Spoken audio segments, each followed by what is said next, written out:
Hello, this is Dr. Michael Shear with Learn Locator, a free resource on how to treatment plan, utilize, and maintain locator attachments for overdentures. The purpose of this webinar is a shortened, condensed version of the full-length chairside attachment processing technique demonstration video available on the Learn Locator channel. What we're going to be doing today is utilizing chairside to attach this denture to this 2-implant locator overdenture model, utilizing the denture cap and all the materials that's necessary.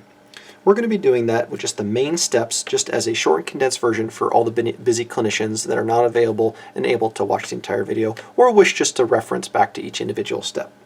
So I'm going to put these aside for now, so that way we have an opportunity to look at the chairside product packaging and look at what's inside. As you see here, this attractive box includes everything that you would need to attach the denture caps to your denture. Inside of here is the syringe and plunger containing the chairside attachment processing material. It comes with 15 mixing tips and 15 angle tips. Also on the side is the lot and reference number in case you need to reference this material, as well as the use by date. So as we open up the product packaging, inside is a baggie containing 15 of our mixing tips, our chairside material inside of this double-barreled syringe. It's an 8-gram syringe, typically about 15 2-implant overdenture uses within this syringe. 15 angle tips, an instruction manual, and then also this little orange card that just describes that we should express a small amount of this material prior to use, just to ensure proper mixing, which we have already done. So now, one of the main benefits of this material is that there really is no primer required. It's really exciting because that messy additional step really adds for the amount of time that is necessary to attach a locator denture cap to a denture. Additionally, this material has outstanding handling characteristics and it bonds to itself with ease. The handling characteristics is really important later on as we fill in any sort of voids around the denture caps. Additionally, this material has a true dual cured capability, meaning that I can use a light curing unit to go ahead and set this material faster than I can with a traditional just self-cured material. Additionally, it's odorless and tasteless and exhibits a low curing temperature for your patient's comfort. Finally, it's a low cost per use because of this shortened mixing tip, and with the double barrel design really increases efficiency with your denture attachment. So as I mentioned before, what we're going to do is we're going to take this model and utilizing this demonstration denture, we're going to be attaching a denture cap on each one of these implants, which I'm going to start doing now by applying our locator blockout spacer and our denture caps. See here, and as you see here. As we start to work this through, what we're going to do is we're going to attach these denture caps inside of this denture to create it into an implant overdenture. So step one is to go ahead and create some of our recess holes. All of the information for this technique is included in the full-length video. We're not going to be doing this in the short and condensed version, but I'm going to be describing each individual step. What I typically like to do is utilize a burr that looks similar to this just to create my initial recess. Then what I'll do is go ahead and take a round burr and I'm going to punch a hole straight through the lingual, as you see here, to create a vent hole. And then what I like to do is take a inverted cone burr just to create some mechanical undercuts around the inside of those relief holes. So now at this point, I'm going to take my denture, make sure it fits on top of my patient and I don't have any rocking. Having adequate clearance all the way around my attachments is going to ensure success. So what I'm going to do is, my personal preference is to go ahead and utilize the straight mixing tip as opposed to utilizing the angled component for my initial curing set. I like to utilize the angled component to fill in any sort of voids. So I'm going to fill my denture recess about 2/3 of the way full utilizing my chairside material. As we see here. And you'll notice that it has initially a darker color than what you would expect with a complete denture. However, once polymerized or fully set, that material starts to blend in a lot nicer. Okay, about 2/3 of the way full. I'm going to very carefully seat on top of my denture. Occasionally what I like to do is fill a little bit right around on one of the attachments. I'm just going to put a touch on that one just to demonstrate. I'm going to seat carefully on top of my denture, verifying that I get flow of the material out the lingual, just as you see here. Holding my denture down, I'm going to let it set for approximately 30 seconds before I start light curing.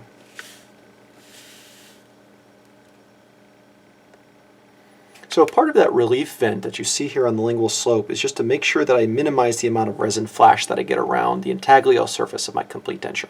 This is really essential because if I can minimize the amount of flash, I'll verify that I have my complete denture sitting completely on the tissues. So now at this point, I can take a light cure and start to accelerate the set of the chairside processing material. I'm going to hold it approximately in the areas of where my denture recesses are and light cure for about 20 seconds on each slope. And I have my curing light set to 20 seconds, so it's really easy for me to go ahead and do.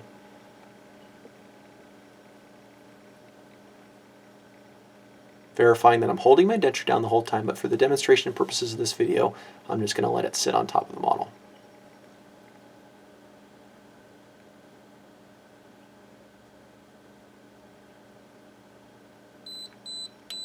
Here on the lingual, another 20 seconds, right approximately where that vent hole is.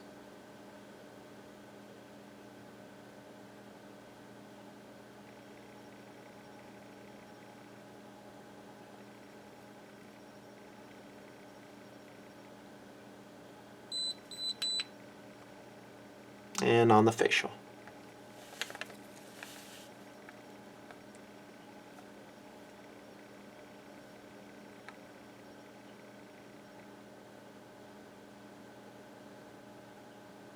Waiting for my full cure.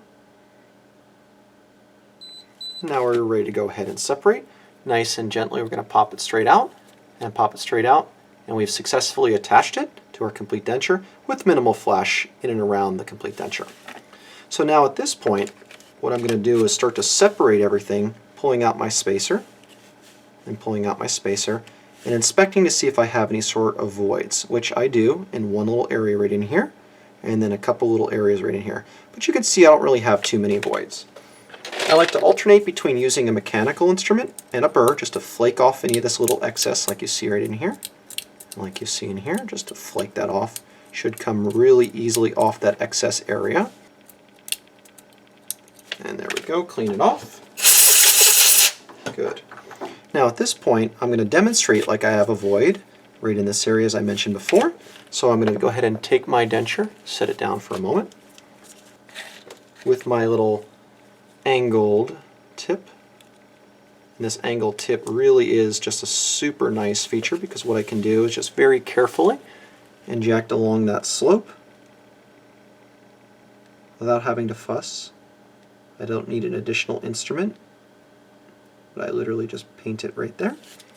And then I can use that same instrument and just feather it up just a little bit. And that handling characteristic is really, really ideal. Okay, just like so, and then just like so. And I can light cure to get that to accelerate the set. Approximately 20 seconds. Again, what's really great about this product is the light cure capability.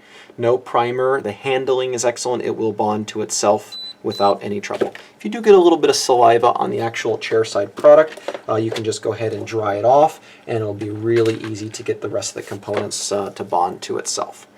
So now at this point I can go ahead and start cleaning up my, my resin flash and some of my voids. So I'm going to go ahead and grab an acrylic burr. I typically like to use a burr that has that type of shape, just to clean off this excess right in here. There we go. And then right in here as well. Okay, cleaning that off. And now we're starting to get pretty good, nice and flush. Same thing, I'm going to use this time a round burr to clean out some of the excess right around my denture processing nail. go, smoothing off any little sort of sharp edges. Cleaning off. And we've successfully attached that to our complete denture. At this point, I can go ahead and remove my processing mail. Hopefully. There we go. Pop that out. Same thing over here. There we go. Remove that component. Unscrew this top part. I'm going to take my blue attachment, cleaning off my gloves for just a second, and we're going to pop that on there, just like so. And then also, just like so. And I'm going to try it back on my simulated patient, verifying I've got adequate snap. Felt really good, felt really good. So now at this point, one final polishing step, and I typically like to use something that looks like a denture polisher, like what you see here, just to polish off some of those edges and to make it nice and smooth. As you see here, there we go. Cleaning that off, and there we go. Attaching that to our denture, verifying that I've got nice bonding everywhere and the denture is adequately retained. So that's kind of our short course with the CHAIRSIDE product. Again, if you have any questions, please reference the full-length video on the Learn Locator channel. But this is another webinar for Learn Locator, a free resource on how to treatment plan, utilize, and maintain locator attachments for overdentures. Stay tuned for our next webinar. Thank you very much. Bye-bye.